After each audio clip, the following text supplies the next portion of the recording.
distant shore, where the and thy love walk hand in hand, ever and evermore.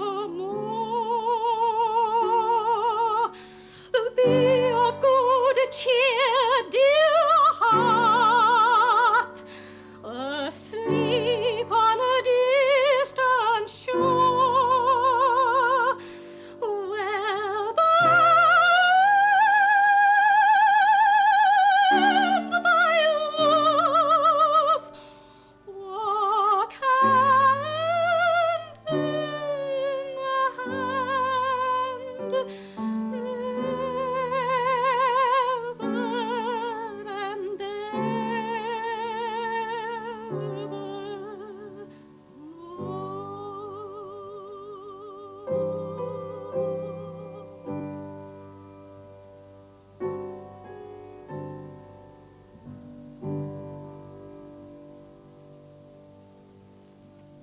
Bravo! Well done indeed. Now, Vera. How do you know the ladies and gentlemen don't want an encore? Don't think they do, Father. Not a bad tone on that instrument, Brittain. What do you give for it? 250. You could have got one for less than that. There's genuine rosewood inlay there, you know. If you've got children with talent, it's your duty to encourage it. That's my view of the matter. Vera, come and talk to us. I'm sure Mrs. Moore would like to hear all about the Hunt Ball. Vera's dance programme was full up with names. I was quite surprised to see how popular she was. Tea. Did any of the names come from Little Malden? Oh, now we're hearing things, aren't we? Now it's all coming out. Who are you talking about? Nobody. Who's this from Little Malden? It's nothing, Father. I just happened to go over there for the Sunday service, that's all. It'll be the curate. No. The quicker you put a damper on that, Edith, the better for everybody. I just happened to find that Mr. William's sermons are not only a lot less repetitive than our own vicar's, but occasionally they even have some intellectual content. Oh, stuff. No girl walks 3 miles there and back just for a change of text. He's a young mountebank, big roly eyes and a ginger quiff. Oh, there now. Vera? Sarah? Yes, ma'am? You've forgotten the Garibaldis. I'm sorry, ma'am. I'll fetch them. Thank you, Sarah.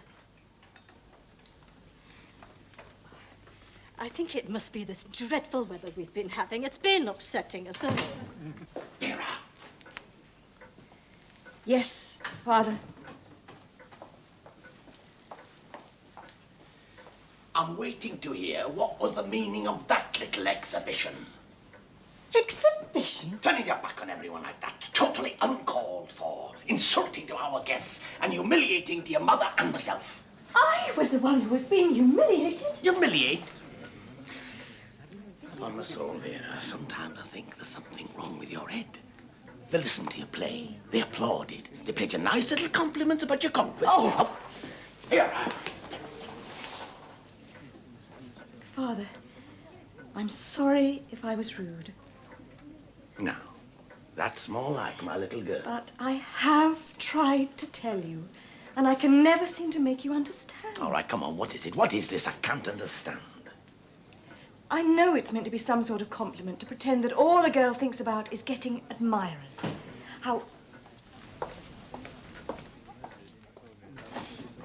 However dull and stupid and conceited and boring they are. Listen, Vera. We don't want to influence your choice. But I must point out, a curate doesn't earn an... Please, Father. Please try very hard to believe. I don't want to marry the curate. He had some new ideas, that's all. I wish he was 57 with a wife and 8 children. Then I could listen to his ideas without being misunderstood.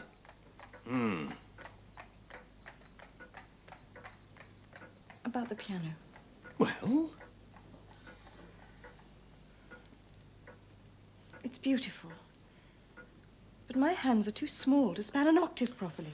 And besides, Edward is the musical one, not me. But I bought it for you, not for Edward. I thought you were supposed to love music. I do. But I can't help thinking that the money you spent on that and my music lessons would have been enough to pay for my fees in a university, Father. Oh, we're back to that old Tommy rot, are we? Why is it Tommy Ross? Why? You're just that your head's stuffed full of silly ideas, but one or two dried-up spinsters from St. Monica's. You'll soon grow out of those when you grow up, and the right man comes along.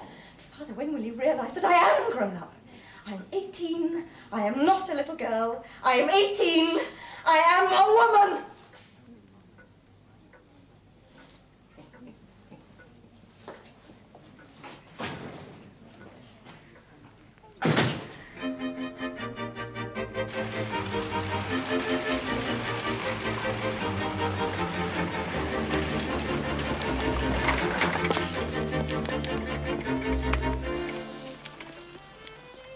And the clubs can go in his room as well. And He's here. Yes, he got an area check. And Ellen, don't forget the voter and his scarf. Edward, you're home. As you see. You're staying with us the whole time. You're not going off to stay with that, what's his name, that head boy. Leighton, no, not this time. Oh, it's so good to have you home. Can't imagine how horrible it's been here lately. Why, what is it this time? Oh, just the same old things. That's the whole dreariness of it. Nothing changes. This year, next year, forever and ever. Stupid dances with fatuous young men, helping Mamma run sewing circles for the Mothers' Union and do good works for the deserving poor. Now, V. I know. I must be full of original sin. Are you asking me to believe that? Oh, yes. I was writing up my diary last night, and there on the first page was a list of my aims and ideals that I wrote when I was at school. To relieve suffering, that was one of them. I'm still not convinced. Sometimes I wish we could take things to the undeserving poor. Perhaps they wouldn't be so depressing. Oh, well, never mind about me. What have you been doing? Have you won any more prizes lately? No. No? You used to get dozens of them. I've been learning to play the viola. In the organ, you said. That's right. What's this? You've been writing music, too. Yeah. No, look, V, that's not finished yet. There are some others. Sterndale Bennett liked them. You shouldn't have stopped playing just because I came in. I know, but I thought it was Father, and you know how he detests that violin, especially when I'm practicing. Mamma, why does Father get so angry about Edward's violin? Do you think he actually hates music? No, dear. In fact, he quite enjoys some of the old ballads. That's how we first met, you know. Oh, you remember, I told you. He used to come to my father for singing lessons. No, what I think he feels about Edward is perhaps that music isn't a really manly occupation. Rubbish. Oh, really? Well, isn't it rubbish? Your father does not talk rubbish, Phoebe. V, have you written any more stories lately? No. How can I write when everything is dust and ashes? Have they been rows again? Every week. Dear child, it's not necessary to turn everything into a battle. Then why do all of us have to do everything his way? I tell you, Edward, I can put up with what happens to me.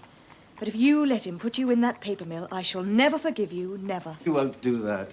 You can see I'd be no good at it. I think he'd be satisfied if he went into the Indian Civil Service, Edward. Two of his friends in the Chamber of Commerce have sons who've done that. Indian Civil Service, Edward? Well, let's see. That would mean reading greats at Oxford. He seems quite determined on my going to Oxford. Very well, I'll read greats. I'll read music as well. We'll see how it turns out.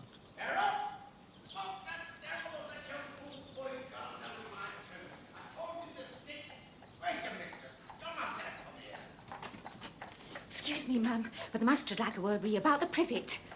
Oh, dear. Thank you, Sarah.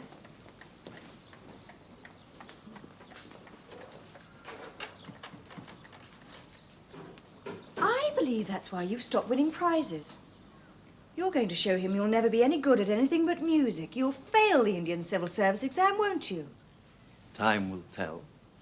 You don't need to fight him. You'll get your own way in the end. Men seem to have so much choice. It won't always be like this, V. I don't see why not. You can keep me here until it's too late. Till the only way out is into some other man's house. Where I'd be no freer than I am now. Maybe less. Maybe a lot less. I've had offers, you know. Oh? Wouldn't mind if they weren't all such fools. What is it you're after, V? Is it really to stretch your mind or just to get away from Buxton? Both. Well, if you can't get to an actual university, what about these extension lectures in the town hall? Have you seen who goes to them? Now, Vera, that's not the point. There's something about it in the paper. No, sorry. What's on? Yes, here we are. Anything on the novel or poetry? No, but look here. Mr. J.A. Marriott continues his course on the problems of wealth and poverty, which lectures on the Industrial Revolution and the history of trade unionism. Sounds very tedious. Maybe they had something on Shelley or Swinburne. You told me last year that Miss Heath-Jones had talked to you about current affairs and you got quite interested. Well, she even took you to a meeting once, didn't she? Well, that was women's suffrage, Edward. Naturally, that was interesting. Ah. Oh, is there something funny? No, but dear girl, it won't encourage people to put women into Parliament if the only thing they know or care about is simply getting there. Well, don't you think men have to work at tedious things too? Hmm? All right. Apply to the secretary, Mrs. S. Harding. Suppose I better tell Father. Better tell him now before I change my mind. V, mightn't it be better if I told him? And perhaps I could catch him at a good moment.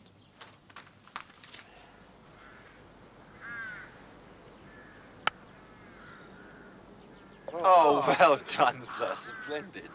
Not bad. Not bad indeed. But you should have been here last week, Edward. Now, what day was it? Well, no, Thursday. Oh,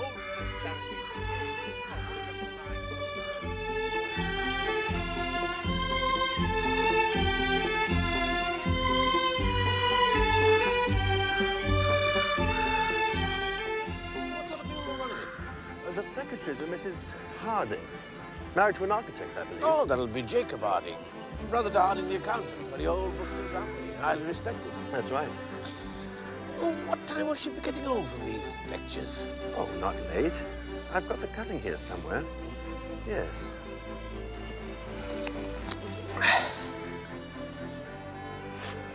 Anything the matter? Industrial Revolution, trade unionism. It's perfectly all right, sir. He's a Tory. What? A Conservative, Father. True blue, very loyal. In fact, there's been some talk of selecting him as a candidate. No. That does put a different complexion on the matter. No, that was a complete fallacy. As it turned out, the new machinery led to a tremendous expansion in employment. By smashing the looms, they were acting against their own best interests. And there, in a nutshell, you have the most powerful argument for the spread of further education. Many of the most disastrous events in history can be attributed to ignorance rather than malice. Are there any other questions? Come along. I know we're rather depleted in numbers tonight, but has no one any other questions? Or any further points they'd like to make? No? Well, I must say, Buxton has never struck me as a particularly inquisitive place. However, for your weekly essay, I would like you to write on either the rise of the textile industry or why the ideas of Adam Smith appealed particularly to the north of England. Only 3 contributions to return. Mrs. Harding, as usual. Mr. Burns. Here you are, Mr. Burns. Mrs. Harding. And here's one, just initials, VB. Who's VB? Really? Are you VB? Ah.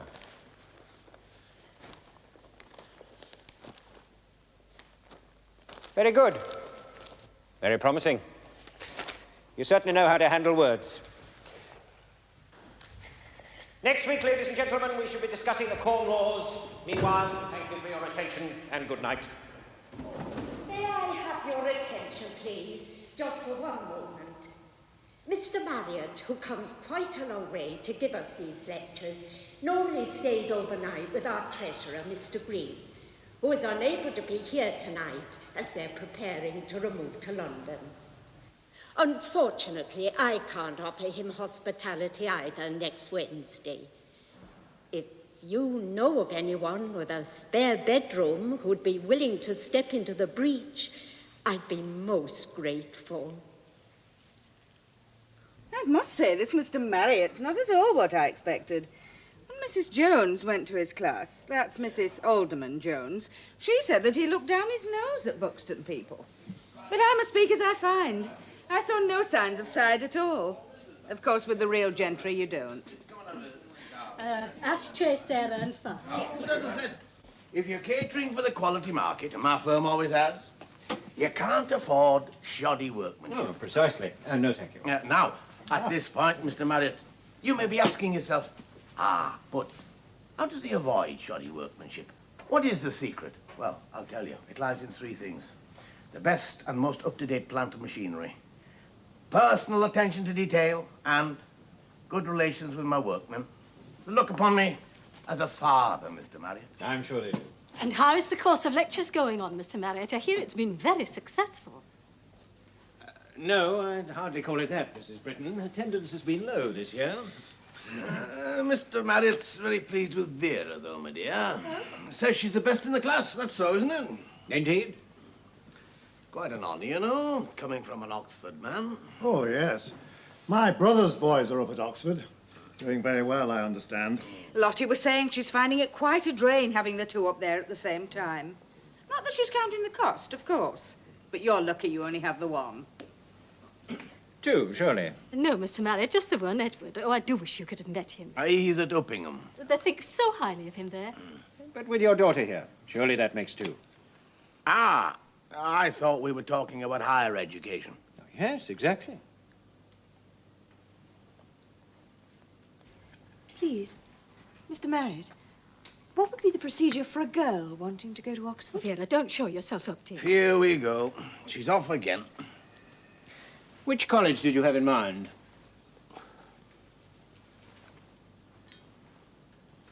I don't know. I hadn't got as far as that. What colleges are there? Well, let me see. If I were you, I'd be thinking in terms of Lady Margaret Hall. That's because of the Somerville entrance examination. She'd find that a very stiff hurdle. Yes. Yes, that's very true. Excuse me, Mr. Marriott, but are you really serious? Beg your pardon? Well, we all know that Vera's talked of as being brainy, which is all very well in its way. But surely the time has come when she must decide to settle down. Well, of course, Mrs. Smith, these decisions have to be made, but don't you agree that if they are to be wisely made, they do require a certain degree of maturity? Miss Brittain is very young.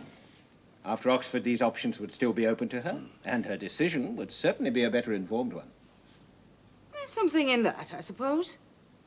Well, you must have run into some of these women up in Oxford, Mr. Marriott. Now, don't you think that all this learning makes them, well, how shall I put it? Mannish, then. We wouldn't want you to spoil our chances, you see, Mr. Marriott. I give you my word, Mrs. Brittain, that all the LMH students that I have encountered have been every bit as modest, charming, and delightful as any ladies anywhere. But please, what should I do? Who should I see? Where should I write to? How do I start? Well, what subject did you have in mind? English. Oh, she's always been scribbling little stories. Her father used to bring home waste ends of paper from the mill, and her governess used to have to fold them into little books for her. Do you know any Latin? Small Latin and less Greek. In fact, no Greek at all. We should really have Greek for responsions. Still, you could sit the Oxford Senior Local. That doesn't call for Greek and would exempt you from responsions. Can I? Would it? Oh, that'd be wonderful. What are responsions? Well, look, why don't you come down to Oxford for the summer school? Then you could arrange to see one of the principals and talk over your problem. Then all that would be needed would be a great deal of hard work. Oh, I'll work. I'll work. In that case, I see no problem. Do you hear, Father? Yeah. Are you really thinking of going along with this, Mr. Brittain? Well, I didn't say I wouldn't think about it. I've never been a man to dismiss something out of hand. You mustn't give Mr. Marriott the impression that we're a lot of country bumpkins, you know. We know how to move with the times up here, Mr. Marriott. Make no mistake about that. I'm sure you do. And, of course, we'd have Edward there. Keep an eye on her. And if Lottie can afford to have two up there at the same time, I don't know why you should imagine that we can't afford it too. Well, I like the little tucks. You know, Vera, I've been thinking, if your father doesn't ask what you'll be wearing at the summer school, there'll be no need for the subject to come up at all. It's too long. That's the trouble with ready-made. If only you'd grow a few more inches. Well, what do you think, Sarah? I suppose the hem could come up a bit, but it doesn't sit right, does it? It's wrong here. Oh, that's nothing. It's just because the bodice is too long. If we shorten it from the waist, as well as from the bottom. There. Oh, that's better. You see? Yes, that's right. That's better. Well, I'll just put the pins in for you, and then I'll tell you to sew it. Well, what's in this other box? Oh, it's an evening dress, and it's absolutely Dear, lovely. you don't need to. Oh, I know Mama said the cream one would do, but then I thought I'd be seeing the principal of Somerville in the morning. I had no idea she'd arrange it for 8 o'clock in the evening. But if it's an interview, Vera, are you sure she'll expect you to wear evening clothes for an interview? Well, of course she will at that hour, won't she? Well, it's no use asking me. I've still only come across one person who's even visited such a place. All she remembered was a lot of brainy females queuing up for bristly mutton and stewed prunes, and they have to light their own fires as well. I just had a brilliant idea. When I'm working for the exam, I can use this room. I can put my books there on the cutting-out table. And I can, when the winter comes, I can have a fire and get up early and work and not disturb anybody. It'll be ideal. Well, why didn't you say something? Thank you, Sarah. That'll do very nicely. Yes, ma'am.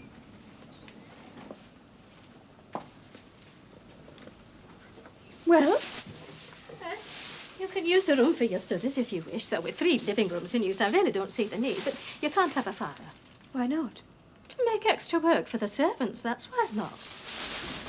Mama, don't you realise this exam is going to decide my whole future? Child, really? Surely with 3 maids and a garden boy, one of them can find the time. Well, I don't intend to ask them, Vera, and that's an end on it. Well, I think that's most unfair.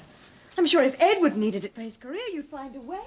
Vera, that's quite different if you know it. It's little enough to ask, heaven knows, but just because I'm a girl I can never have anything, I think it's very hard, I really do. She was trying to revive the question of making the quarterly available to the JCR. Waste of time. Hardy perennial. I told her if we provided that, we'd be asked for 20 others. Quite invidious. Oh, bless my soul. What have we here? Are you expecting anyone? Well, not of this ilk. When as in silks my Julia goes. Is it a student? Hopes to be. Poor child. Oh, well, they soon assimilate. I'll leave you then, Miss Penrose. Yes. Miss Vera Brittain, Miss Penrose. How do you do, Miss Brittain?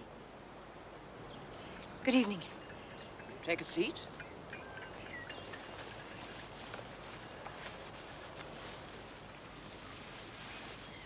So, you want to come to Oxford? Yes, very much indeed.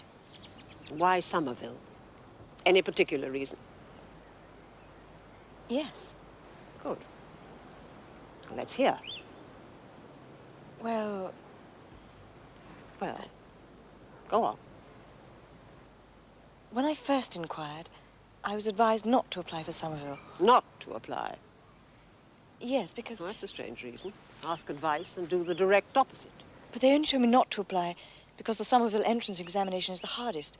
They didn't think I was up to it. And you think you are? Not yet, but I could be. Good.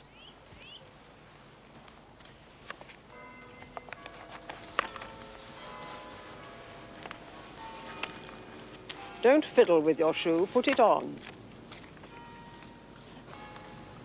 The heel got stuck. I thought we'd be indoors. Clearly.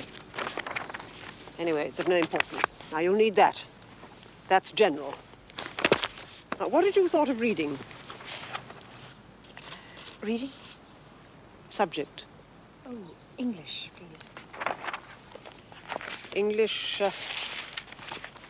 language and literature. Do you know the difference between university responsions and the college entrance examination? No, I'm afraid not. Right. Well, the college entrance exam is held here in March. In fact, there's an entrance exam and a scholarship exam. But in your case, I should ignore the scholarship. Just concentrate on the entrance exam.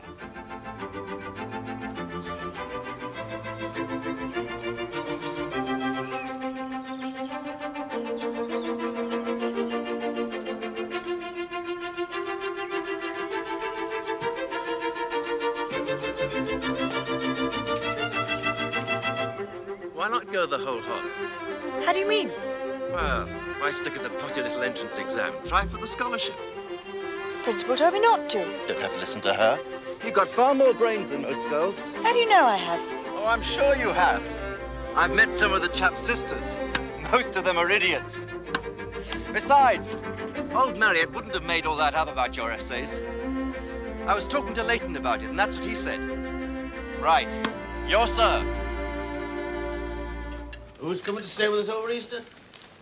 Edward's school friend. I know that. I heard you say that. I'm asking you who he is. Well, his name's Roland Leighton. And he just happens to be the captain of the house.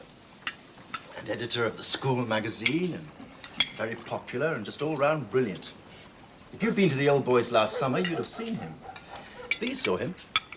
I don't remember. Did you introduce him? No, I wouldn't have had the cheek then. But he's really been quite friendly lately. Decent of him. What have you done to deserve that? Well, for one thing, we'll both be going up to Oxford in the autumn. He's won an open scholarship to Merton, classics. When I said who is he, Edward, I wasn't asking for a school report. What I meant was, where does he come from? Who are his people? Well, his father's a writer, writes stories for boys. Used to do reviews for the Daily Mail. His mother's a writer. Well, she said I don't know how many stories published. Leighton writes too, poetry mainly. They used to live in St. John's Wood and knew heaps of famous writers and so on. But now they've moved to Lowestoft. When we were in Newcastle, your father used to know, oh, what was that boy's name, Thomas? I always forget it. Arnold Bennett. Yes, well, now, he's turned into a writer. But they were ordinary people for all that. Oh, Leighton's not ordinary. He sounds absolutely insufferable. Thank you.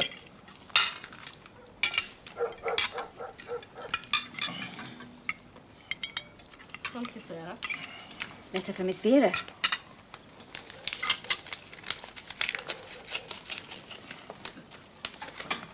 It's from Oxford. Well, open it. I daren't. Well, let me then. Better get it over with.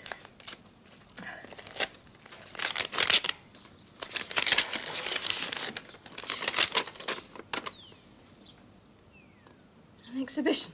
What? Oh, I thought it would be about Exhibition the of what? Yes, but it is here. Yes, she's won an exhibition. I don't understand. What do you mean?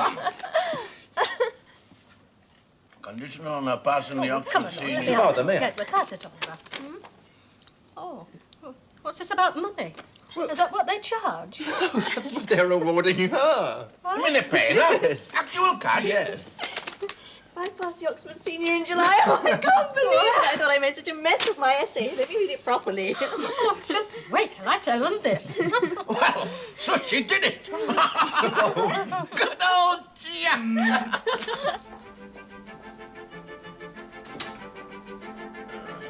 Sarah. Yes, very well. I think we won't wait any longer. Oh, some wine, Mr. Leighton. Thank you very much.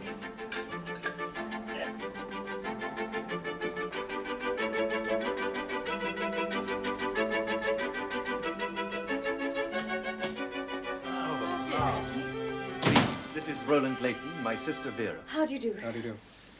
Do sit down. I hope you had a pleasant journey, Mr. Leighton. Oh, Roland. Did they keep you late at the newspaper, Vera? Newspaper? Oh, just a little assignment for the local rag. They do call on me from time to time.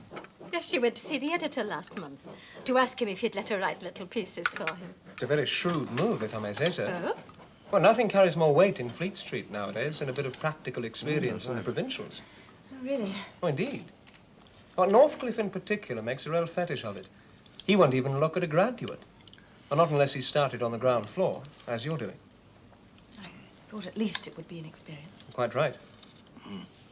Tell me, sir, what would be the rates per column inch in a paper of that kind, or doesn't your firm make use of the press for advertising? Very little. Very little. To my mind, once you've built up a business, established your contacts, there's nothing to beat the personal touch. Now, my sales department is running on essentially the same lines as when we first came up here, what, 14, 15 years ago? Really? You see, once you establish that the product you are selling is a product which will reach... Come in. I bear a message from your brother. What is it? Well, when he's finished practicing, we're going into town. He asked me to say that if your piece will be ready by then, we could take it in for you. I gather it's today they go to press. Yes. It's not quite finished yet. What are you covering? Oh, just some amateur theatricals. They only want 800 words.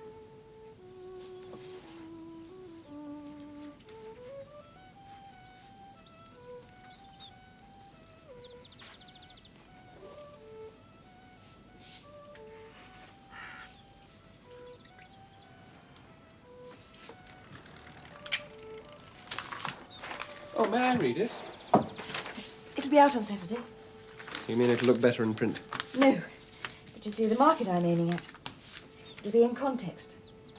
It's not one of those Times leaders like Trouble in the Balkans or Serbian archdukes and all that. Well, I'd hardly mistake it for one of your major efforts, would I? I've just been hearing about your exhibition. Oh, that. I must have been lucky with the essay. Can't you come with us? Or are you too busy? No, I'll come. What did you write about? It's hard to say. I got quite carried away. Truth, beauty, life, art, death, and the hereafter. I felt sure I wouldn't pass, so it didn't matter what I said. Oh, yes, that can be quite releasing sometimes. That's right.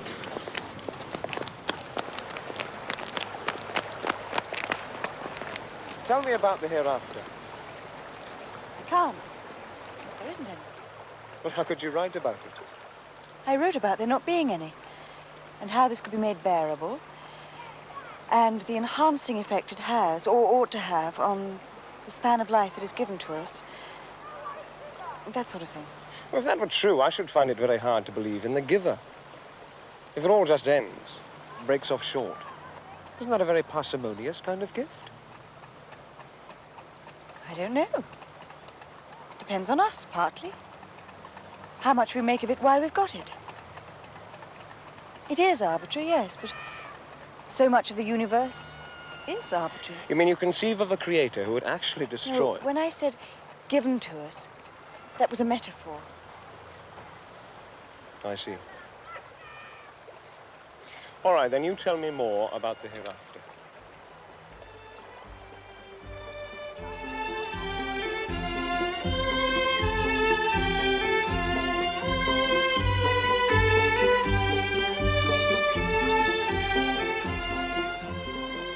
Now, how can you say that? You've never read any of my poems.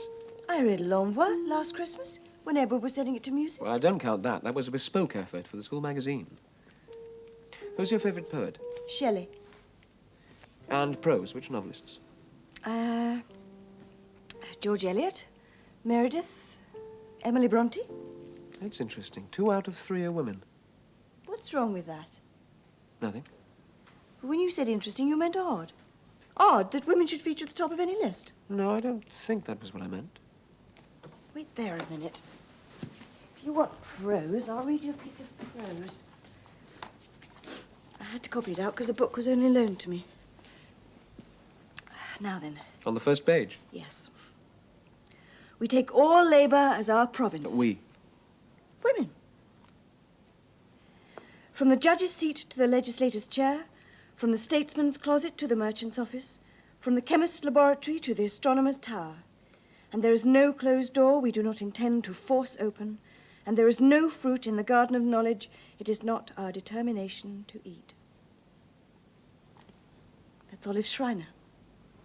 Don't you think that's wonderful writing? Up to a point. When you disagree with somebody, I think it would show more respect to say so and explain why, instead of being so superior and condescending. Superior? Is that how I strike you? Well, I suppose you can't help it. You seem to have been dealt all the aces in the pack from the time you were born, but you could try harder to conceal it. Well, what aces? Intelligence, good looks, a cultural background. No, I meant what have I said that sounded superior? Nothing. But you ask questions and look smug when they're answered, as if to you everything was so tediously predictable. Shelley, but naturally. George Eliot, one could have foretold it. And when you disagree with somebody, you don't raise your voice like anybody normal. You just let it go all quiet. Up to a point, meaning I think she's wrong, of course. I think Schreiner's rubbish, but I'm not going to waste my time explaining why. Now, you're being deliberately unfair. I don't understand why, simply because I don't happen to agree. Well, who's looking smug now? Well, nice if there's something you don't understand. Well, I don't for a moment think that Schreiner is rubbish. I just happen to prefer her when she's in a less strident mood. And I was wondering why you hadn't numbered her among your favourite novelists. I didn't know she'd written any novels. The Story of an African Farm. You must have read that one.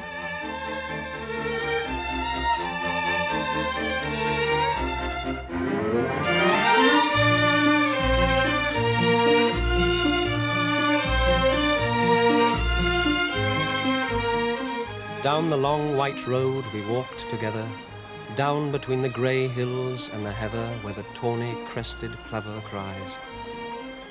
You seemed all brown and soft, just like a linnet. Your errant hair had shadowed sunbeams in it, and there shone all April in your eyes.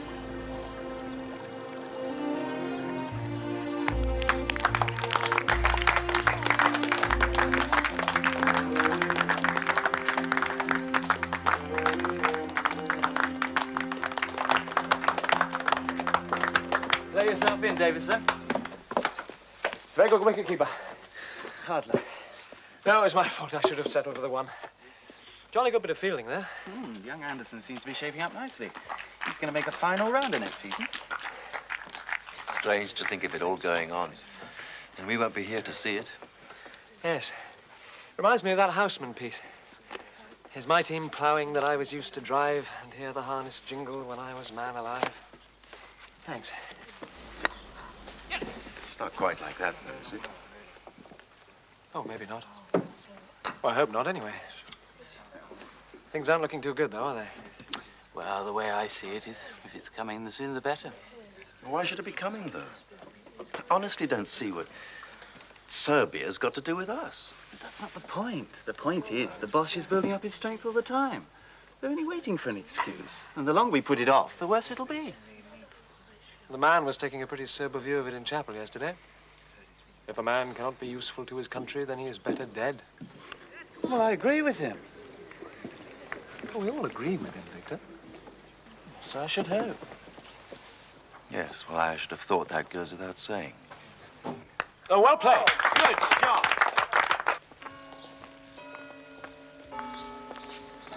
Vera, you came. Yes. I told Mama we couldn't miss Edward's last speech day. Well, quite right. Well, is she with you? Yes.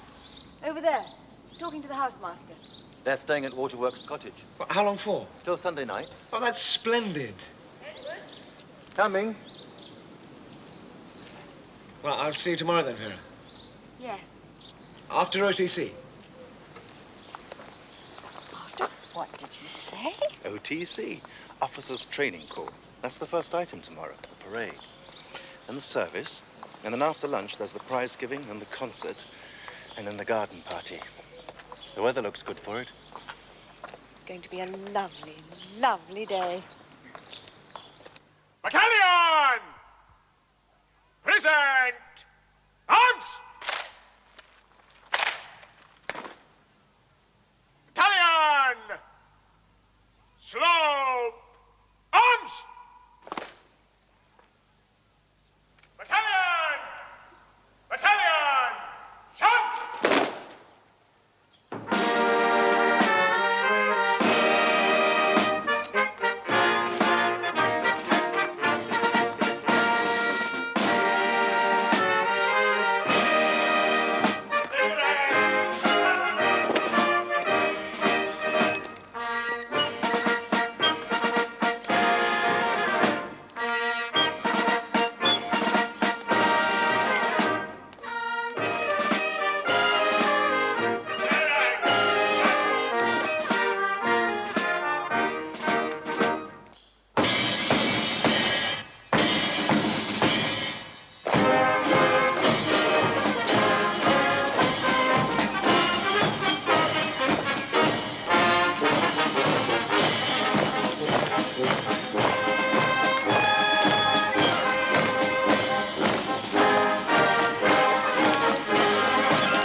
And this, of course, is Victor. I think we've heard Edward speak of you. Of course. You're the third of the so-called Three Musketeers. One for all, and all for one. Enter. Yes, miss. The programme's for Monseigneur.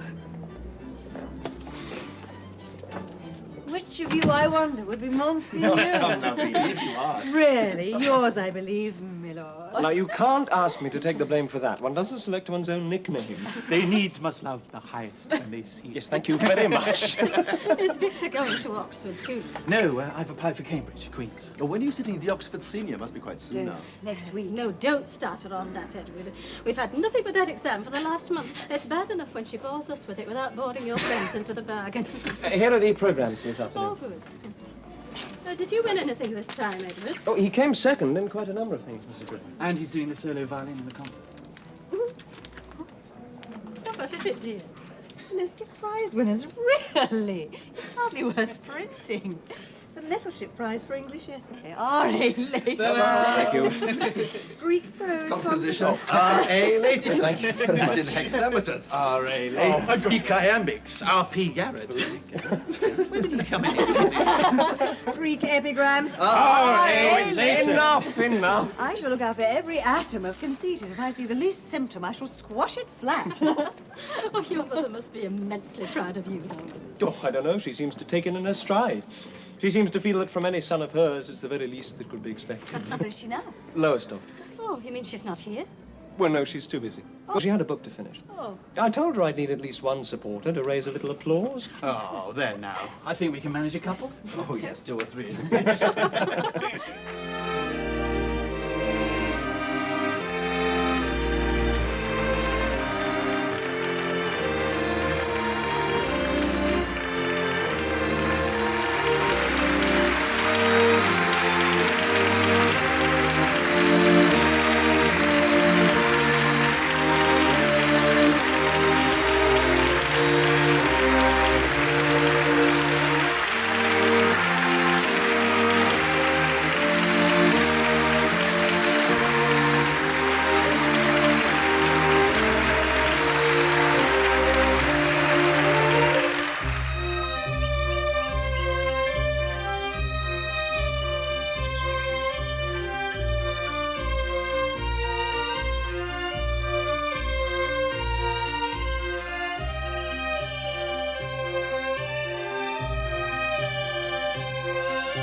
I've done it.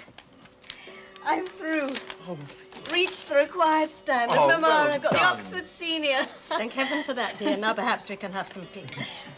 Did you hear that, Father? It was the last hurdle. I can go to Oxford. Oxford, Father. Yes, well, you can forget about that for a start. What do you mean? What do you mean? What do I mean? Don't you know there's a war on? The war? Well, how can that affect us? Edward's too young to fight. Not talking about Edward. Well, what are you talking about? How can it possibly affect me?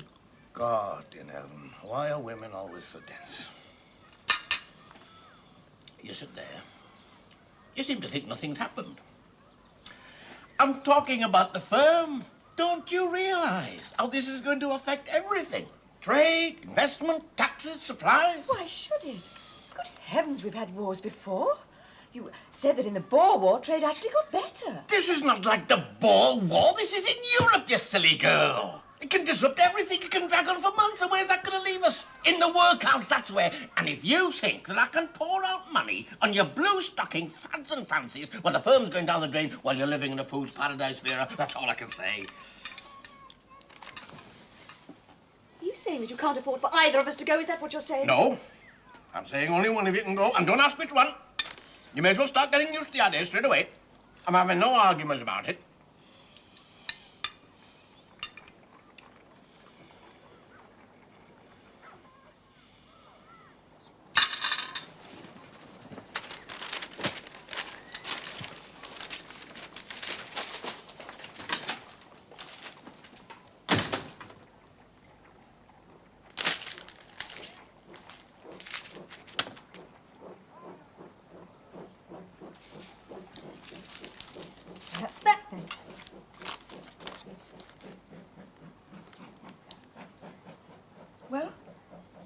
Haven't you got anything to say?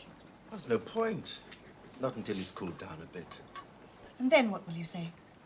If I can't go, you won't go either? I was told for a fact that it would all be over by Christmas. If there had to be a war, why did it have to come now? Just at the most inconvenient time.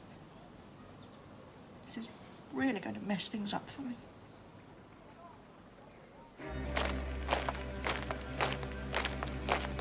Now God be thanked, who has matched us with his hour, and caught our youth, and wakened us from sleeping, with hand made sure, clear eye, and sharpened power, to turn as swimmers into cleanness leaping, glad from a world grown old and cold and weary. Leave the sick hearts that honour could not move, and half men, and their dirty songs, and dreary, and all the little emptiness of love.